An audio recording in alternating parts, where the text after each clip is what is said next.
I am Madison Timmons. I'm Chris Soucy.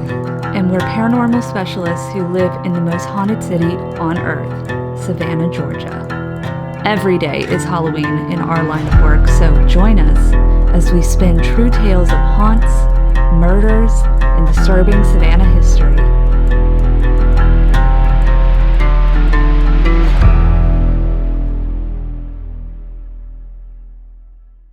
I'm Madison. I'm Chris. And welcome to the most haunted city on earth. Hello, and welcome back to a mini episode of the most haunted city on earth. My name is Madison Timmons. I'm Chris Soucy. And I'm JT Timmons. And today we are going to talk about a photo that was sent to us by a Parajunkie. Oh, yeah. So this is Lauren's story. So she emailed me about a week ago from when we're filming this, and because she had contacted us saying like, hey, I have this really insane photo. Can I send it to you? And of course, we were like, absolutely, you can send that to us. And so, so this is her story, and we're going to have Chris live react to it because, yay, yes, because he has not seen the photo or heard the story. So we were sitting in an airport. We were about to head up to Kentucky for Thanksgiving, and we were in the Tallahassee airport, and I pull this photo up. It's like 4 a.m. there, just opened. I pull the photo up, and I was like, I didn't know what was going on at first, and then I realized what was going on, and I was like, oh. And then I showed her, and she's like half asleep because it's 4 a.m. She's not a morning person at all, and it was like coffee. It was like for her, just an immediate espresso shot where she shot up, and she was like, oh my gosh! What in tarnation? You were very much like, what in tarnation? We both were. We were like, what? Or so like I yeah, say, Lauren's what in been tarnation? Lauren's been a Parajunkie for a few months now, and we're actually meeting up with her at the end of this month. She's coming to Savannah, cool. so we're gonna grab a coffee with her. And we'll be like, so are you still seeing this thing? Because when Chris sees maybe it, we need to bring her to the table. Right, yeah, right, exactly. That'd be cool. All right. So, Lauren titled the email saying, "Nowhere is safe in Appalachia, I guess." And so I was like, oh, you're probably right in that. So for context, this was taken fall 2009, grandma emoji, when I was on a church retreat in high school. Try as I might, I can't remember what that name of the place was, but it was a facility that has lots of cabins that was mostly used for church retreats. It's somewhere in Tennessee, a kind of middle of nowhere, but with a Waffle House kind of place. I know exactly the type of place you're talking about.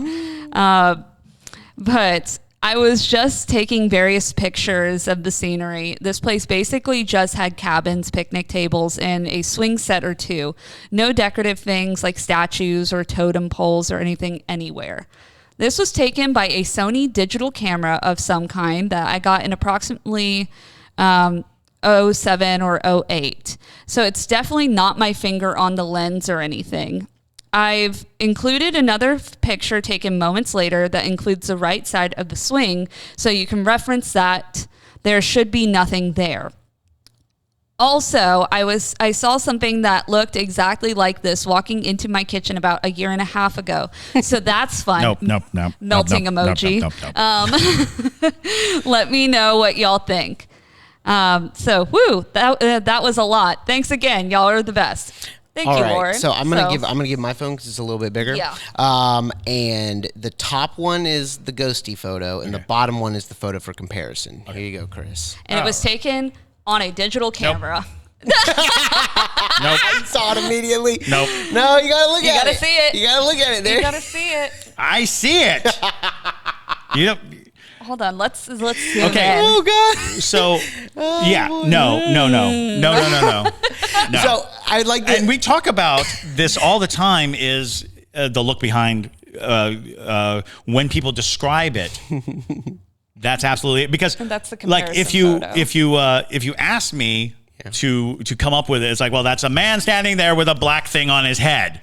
However, there are certain things when you immediately look at it that tip you off to the unsettled. One of them is the depth of black that it is, because it is not a question of contrast, and you certainly can't wear something like that not in the mid to 2000s. There was no black that looked quite like that, not in daylight. And there was no morph suits either at that time. That's right. So and even if there were, because of the amount of light, you would have a totally different contour to it. So yeah, that is awful, right? Awful. And it is Hat Man without a hat. Right. Yeah. You know, and if you're just listening to this, it is the level of unsettling is more just having steeped in Appalachian, folklore. And, if you saw it, you didn't. If you heard it, you didn't. If you hear your name, you didn't. Oh yeah. The reason why is because you're not supposed to engage or look. And one of the worst qualities of that is the notion that if you do, it's gotcha. So awful. All right, so let's kind of describe what we're seeing, just for the people listening to the podcast. So you can see it on YouTube. We'll put it on YouTube. In the far right-hand side of this photograph is what obviously appears, is certainly at first blush, to be a man in a morph suit. If you wanted to, you could say that he's wearing, because even if you look, if you look closer at it, you can actually see kind of a ripple in the top of the head that suggests like a cloth thing over the head, or even down the arms, or down the arms too. Yeah, it's a strange mass, definitely humanoid, but to put it at that motion, it's also just peeking in, which is the quintessential Appalachian ghost story. Yeah. You turn around and there's a shadow poking around the corner of a tree, behind a tree, looking at you. That is what is considered the danger zone of experience, because once you see it, it most definitely sees you seeing it.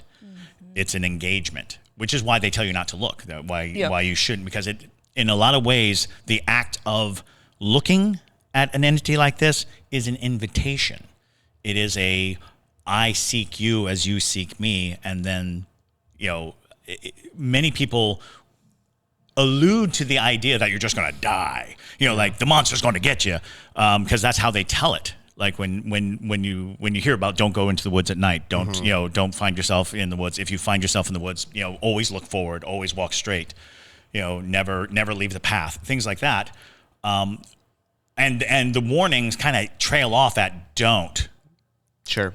They don't tell you what the or else is, Right. And the suggestion is you'll die, but that's not true. I think in most of these cases, what it is once you've engaged, you've stepped into, or technically you've stepped out of a real world. You have exposed yourself to a lot of nuanced, haunted experiences. So yeah, that picture is disturbing, and like I said, people who look at it will quickly say, "Oh well, that's just a man, covered up in black." But it's also like 9 feet tall, because it's very large. Because if super large. So if you look at it, And it has the texture of a tree, but it's not. Right. A tree. It's not a right. tree. No. That's what I was going to say too. But like also the where it's standing in the photo, she's trying to take a photo like between the trees of like this swing set. And this is like a standard size like park swing set, like with that wooden like frame that would at minimum be like 7 feet. At minimum. Yeah. At minimum. And this thing is towering over that. So it's got like a solid like 1.5 to 2 feet on it. So it's like, again, the temptation is to suggest that it's closer, but when we get to the other picture, we can see how and where this thing is, and it does. It derives itself. So I got asked a lot about Slender Man. Why did Slender Man, which is a complete fabrication, but why did it take? Why are there so many people who are dedicated to the idea of it? And it's because the elements of Slender Man do come from our consciousness of things that we're afraid of, things that we know to be a possibility. Right. Because there are stories that kind of hearken to it. So when Slender Man arrived, it was the perfect storm of lots of people know these strange and creepy, like the very tall entity in the woods, the very tall, featureless entity that kind of follows you around and hides in plain sight. That's, the scariest thing is the notion that whatever it is hiding in plain sight. You're looking right at where it's standing, and you don't see it, and then at one moment you do, and the danger that always seems to be spoken of in these tales is once you see it, you're connected. You are forever. I was just about to mention that, connected to it, which then becomes an interesting issue because the three of us just looked at a picture of it. Now we're connected. Well, that's just it. Welcome to the club. Where does it draw the line of connection? Exactly. How do you, because there are plenty of stories, Ring is a great story where, anybody who watches this video will get haunted. I want to say Doctor Who did it with Weeping Angels. The image of an angel becomes an angel. What was the cursed movie that everybody in the movie theater died after watching it? What movie was that? Oh, we've mentioned it before. It's and it starts with an A. Yes. Anthropy. And Yes. Yeah. I'm sorry about this, Lauren, but it reminds me a lot of the ending of Insidious. Sure. Yes. Where that lady just gets closer in all of the photos. Right. And it's like that's terrifying. Like, that was one of the scariest parts of that movie. It was so well done. It was at the very end, and that was one of the scariest parts of the movies. You just see this woman just get closer and closer in all of the photos as he gets older and stuff like that. So it makes me wonder, is there a connection now that she captured a photo of it? Well, clearly there is. And it's at a church camp, right? Yes. Is that what she said? It's at a retreat center of sorts. It's a property that mostly gets rented out for church retreats. Exactly. But what I hate for you the most is is the fact that you saw this a year and a half ago in your kitchen. Yeah. That's what really sucks. disturbs me. Strongly suggests that that connection. Yeah. Because why would it be in her kitchen? Right. Like at that point. Well, Yeah. We should, because of all this connection now to this photo, when we meet with her, we should be taking photos and all that. Maybe we'll capture it watching us. I don't want it. I really, Well, because it does, because of the way the folklore of the region falls out, you're not dealing with a ghost at all. No. You're dealing with some natural phenomenon creature. So religious camp. Well, even That's what I wanna know. to come to it is, I think that anywhere that people routinely come and visit is going to draw these entities, regardless of what purpose it is. So like a fixed structure in the woods, like a series of camp cabins and things like that.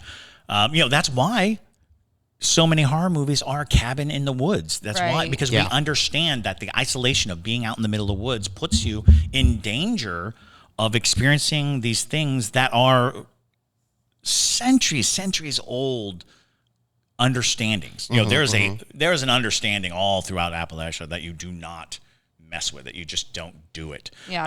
Don't look in the tree lines. Right. Exactly. Like, don't. And it's interesting because it's so commonly accepted that it's not sensationalized at all. Nobody bothers to tempt it or test it. It's like, all right, good on you. And there's a good portion of that knowledge where you're like, well, the woods are full of dangerous things. Oh, yeah. Wild boars and wild cats, even a bobcat. People are like, a bobcat's not that big. It'll rip you apart. Don't approach a bobcat. Right. And so with that wealth of danger, bears, with that wealth of danger, coming up with stories that are like, don't go in the woods. If you hear something walking behind you, just keep moving, things of that nature. Because when you equate it in simple folklore, it's like, let's protect the kids, let's protect people, because if you turn and you face an animal, a predator animal, if you try to get away from it by turning, it'll attack, which is the thing. Sure. Don't look at it because what you need to do is just find the quickest egress out. Sure. But if you turn and you look, you can't back down either. All of a sudden you are now locked with that animal, and until that animal goes away, you're in mortal jeopardy. And also, I think a lot of that, like, you just accept that those are the rules, stems from the culture of that region of the South. Is like, if my Meemaw told me to not go out into the woods and look at the tree lines, then I'm not going to look at the tree lines, because you trust your elders. Right, it's like, it's, they're not going to steer you wrong, but it had to come from somewhere. It had to come from somewhere, and there are scary connotations to it too, because we know, like, the big bad wolf. Was derived of keeping people safe and in interior, don't go out. But then there comes this notion that it's like, we only recently started investigating serial killers. We only recently started, like, thinking of the psychology of a person whose urges to kill overtake them. Back in the day, if there was a serial killer who were repeatedly killing people, it was easier to say there's a wolf in the woods than to imagine a human being doing these things. That's which true. Then brings us to Appalachia, where one of the things that I've heard is, like, if you hear whistling, God, don't whistle, y'all. Don't please. Whistle. Do not whistle. These things that come out, and it's like, it does it stem from a serial killer in the mountains, or there's lots of stories of feral families and feral people in the woods and stuff. And so you start to, like, really start to try to plug in all these things. The only difference is it's so widely accepted by people who grew up there, who lived there. And I've met many who have had the experience, and what it seemed to do for them was it made them highly susceptible to haunting. It made them open to other spirits. It was like having your third eye opened. It was an instance at which, again, they stepped out of the world that everyone else was living in, and now are straddling a line, much like Madison does all her life. But for people who were not born with that gift, to have it put upon them can be maddening. It could drive you insane. Well, yeah. I mean, like, it's what I've kind of understood it as is, like, it almost puts, like, you become like a candle in the dark of that sort, where it's like, okay, now everything. That's why you don't whistle, is because you're giving the enemy, essentially, that entity you don't want to be in contact with, it's giving them the exact location to find you. And it can now track you because it has that essence of your voice, because your voice is very powerful in a lot of ways. So now on the topic of Lauren's creature, I don't know where she lives, and that's what makes me question. I'm like, do you still live in Appalachia? Like, are you, No. I don't want to, but Georgia.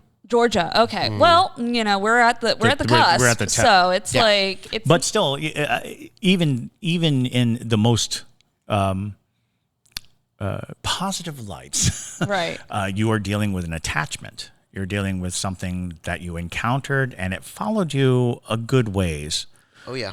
To be present in your life. And the sad thing is, if you only saw it, a year and a half ago, that means there's about 13 years of it following you around that you probably didn't see it, or worse, you saw it but kind of glossed over it in your mind. That is something that we are very good at, is looking dead at something very scary and being like, nah, there's nothing there. There's nothing there. That's not it. That's not happening. That's my eyes playing a trick on me. That's my eyes. There's more of gravy than of grave of you. That definitely is the sensation that for 13 years it's been charging. It's gaining energy, and if you start to see it, it seems like it's becoming more solid in your life, and you're becoming, and I'd be interested to know if you've had, and we'll talk about it. If you've had more experiences, would you say there was an uptick in experiences after this picture?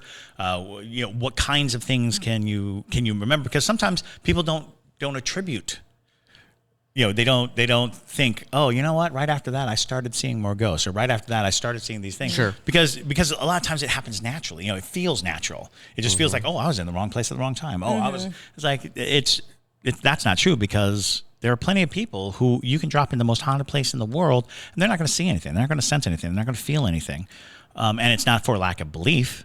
It's just something about the overall energy of the individual. I know plenty of people who are just so desperate for a paranormal experience, and they go through great lengths to get it, but they may never. And I think that is why equipment is such a great tool, having equipment, because you feel more in control of connection and contact with the other side and paranormal things. But the truth of the matter is, no piece of equipment will ever be as sensitive as the human body. Yeah. And what can be achieved once you're in tune, once you've been tuned. And seeing something like that puts you pretty sharply in tune. For sure. I met a guy a couple days ago. He owns a bait and tackle store, and he is of the Pentecostal denomination. And he said that if you ever want a scary story, talk to a Pentecostal person, because they are so in tune with like demonic entities and all of that, that they all have a demon story. Yeah. They all have a demon story. And so I'm kind of making a connection here with this photo and it being a church retreat. Oh, sure. Like is there, well, not even that it's Pentecostal, but just off of the ideas of what he said, that maybe there was something visiting the church retreat because it's religious. So it's worth noting that anytime you ritualize something, which means have an establishment that you continually reinforce through activity, through going to the church, through whatever it is that you've ritualized, becomes a part of your energy cycle. It becomes a part of what you're capable of seeing. It's a question of manifestation. If you get together with a bunch of like-minded people who are working towards a goal, and you've ritualized the concept of demons, the concept of experience, the concept of how to deal with these things, the likelihood of you experiencing it increases exponentially. And to the point, yeah, absolutely. When you talk about like a religious retreat, the concept would be that people go there and have concentrated bouts of faith.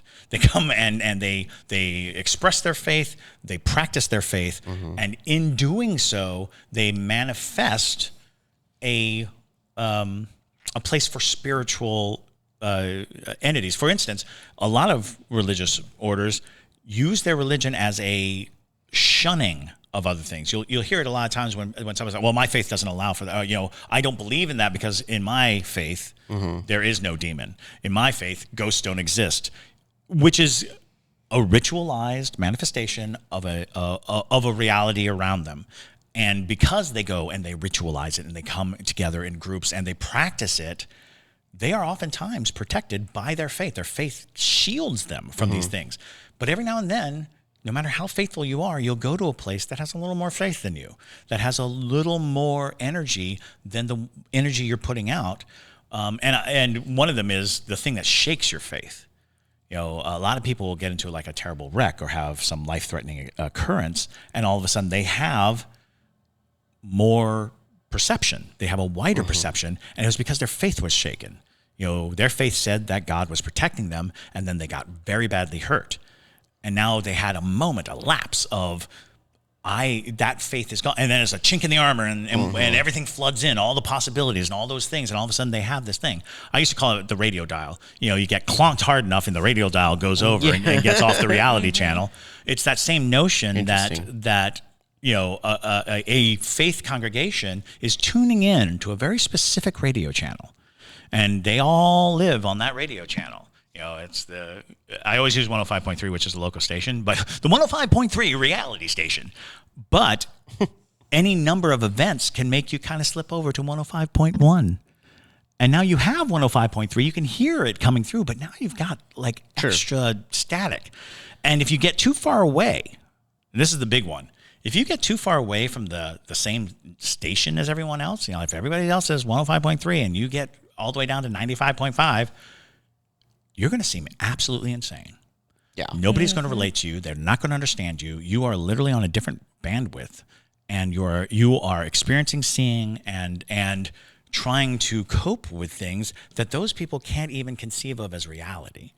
So it's interesting because a thing like taking that picture is just a nudge on this dial. It's just it really is. What so what do y'all think it is? Like, what would be your best guess? I think it's some kind of just like it's like a non-human.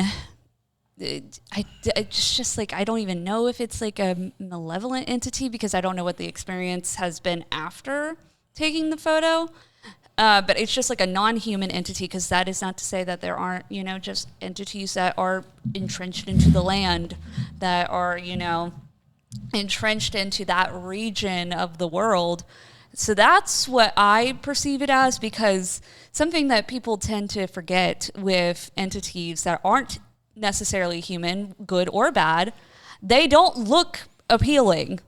There are so many depictions of even angels. Like when you look into the Bible, angels are freaking horrifying, y'all. That's why they say, "Be not afraid" when they show up. If they're beautiful blonde, be not afraid. I was like, "No, you're gorgeous. Why would I be afraid?" Exactly. But then there are, depictions of demons that are actually really beautiful, and then there are some that are horrific looking. Well, I was about to say that's the scary thing is the more it tries to appear human, the more likely it is to trying to deceive you.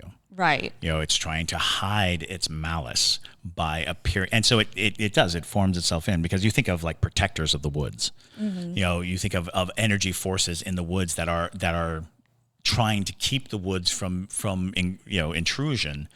And it mimics the threat. It mimics the thing that is threatening. And if it's looking a little human, it's not getting it quite right. Yes. Which is like the Plaid Eye is a great example. If you're not familiar with the Gullah Geechee Plaid Eye, it's an entity that's trying to look human but doesn't get it quite right. Yeah, it's like forgotten eye. It's like that's forgotten eye, maybe an extra mouth somewhere. Right. And so it's just I'm gonna go with just like what I do know. After we talk to Lauren, I'll have a different opinion, I'm sure. But it's definitely a non-human forest entity of some sort, which are quite common. I'm going to go in the realm of a look back more than likely, but that's what I'm working with just from the very small sliver of knowledge that I have of the background of this story. Absolutely. I'd say that my immediate response was, that's a look back. That is the quintessential, whenever described, a shadowy figure that is just barely peeking around from behind a tree. Mm-hmm. So that is that is a very frightening experience. I'm so sorry, Lauren, for your loss. But basically, though, if you have a photo or a creepy story like that, and you would like us to read these on the podcast, please send them to us, because we've mentioned this before, but it probably is because we didn't have an exact place for y'all to send it. So we do now. We're going to call it ghost mail. So it's ghostmail@hauntedcitypodcast.com. Send us your stories, send us your photos, things like that, and we will react to them. So this is great. I really enjoyed this. I love seeing creepy photos. So send us the creepy photos. We're all about it. Right. So, but with that, y'all, we will see you in the next episode. So my name is Madison Timmons. I'm Chris Susi. And stay spooky, y'all.